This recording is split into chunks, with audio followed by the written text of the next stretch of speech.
که د یو بنده حاجتونه وي او دا حاجتونه پوره کیږي نه، دغه شان یو سړی په مشکلاتو، مصیبتونو، تکالیفو کې راګیر وي او دا سړی و چې زما د دا هر څه ټول مشکلات دا ختم شي. یو سړی دومره په قرضونو کې راګیر وي چې د قرضونو دا سړی سم راګیر کړی وي پرېږدي نه. او دغه شان د حلال کاروبار او روزګار دپاره ډیره زیاته بهترینه وظیفه ده چې کوم سړی دا به وظیفه کوي نو الله پاک به دا بنده قرضداري کوي نه، الله پاک به روزانه په توګه د انسان حاجتونه دا پوره کوي. بسم الله الرحمن الرحیم. السلام علیکم ورحمت الله وبرکاته. امید در به کوم چې تاسو ټول به ټیک ټاک کې د صحت نه به مزې اخلئ. الله پاک هم خوشحاله ساته. الله پاک دې زموږ او ستاسو په زندګۍ کې سکون او راحت او اطمینان دا راولي. نن چې کوم وظیفه ده نو دا وظیفه د ډیرو کارونو دپاره ده.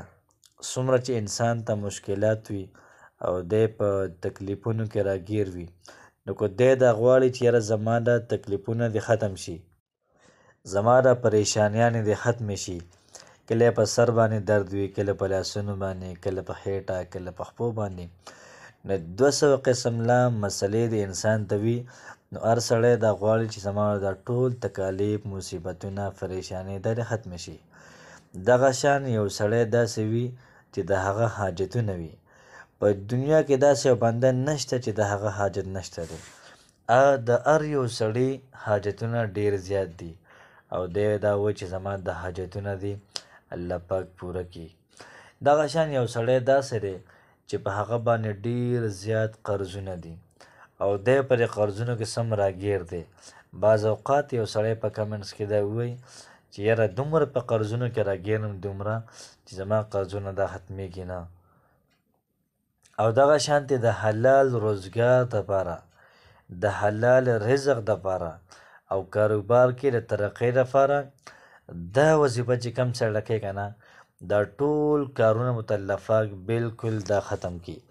دا څونه کارونه دي دا به ورته الله پاک برابر کړي، څونه مشکلات دي دا به الله پاک ختم کړي، څومره حاجات دي الله پاک به پوره کړي، څومره قرضې دي الله پاک به د انسان توفیق ورکړي، دا قرضې به الله پاک ولې پوره کړي او ښکلی مزیدار حلال رزق دا به الله پاک ورکړي. نو راځئ ځو د وظیفې طرف ته، خو لیکن د هغې یو 2 شرطه دي. شرطونه دا دي چې یو سړی به 5 وخته لمونځ کوي او د هغې نه بعد به 2 نمبر شرط د قرآن مجید تلاوت به کوي. نو چې کله یو سړی په دې شرطونو باندې پوره وي نو انشاءالله العزیز دا وظایف به بیا کار کوي.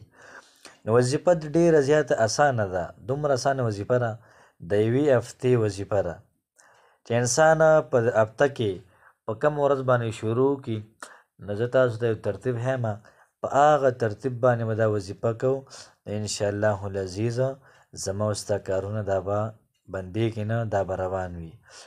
نو د خالي په ورځ باندې به یا مؤمنو 200 پیرې ووایي. دغه شانتې د اتوار په ورځ یا سلامو دا به 200 پیرې ووایي. کله چې د اتوار په ورځ یا سلام وایي 200 پیرې وویلې نو بیا به د هغې نه بعد د ګل په ورځ پیر چې کومه ورځ ده نو یا ودودو به 200 پیرې ووایي، یا ودودو 200 پیرې پوره کړي. خو چې کله یا ودودو 200 پیرې پوره کړو او دا ورځ تېره شوله او په سبا بیا د 9 ورځ ده منګل چې ورته ویله کېږي نو یا وهاب به 200 پیرې ووایي. نو په دغه ټوله ورځ کې که سهار کې وي، که ماسپښین وي، که مازدیګر وي، یا وهاب به 200 پیرې ووایي. کله چې د شروع ورځ شي د بدو نو د بد په ورځ باندې به یا لطیف دا به 200 پیرې ووایي. نو کله چې د شروع په ورځ یا لطیف دا پوره کړو نو د زیارت په ورځ به یا غزویمو دا به 200 پیرې پوره کړي، یا غزویمو 200 پیرې. او د جمعې په ورځ باندې به یا الله دا به 200 پیرې پوره کړي، یا الله. که یو سړی نن نه شروع کوي، نن د څه ورځ ده؟ نن د جمعرات ورځ ده د زیارت.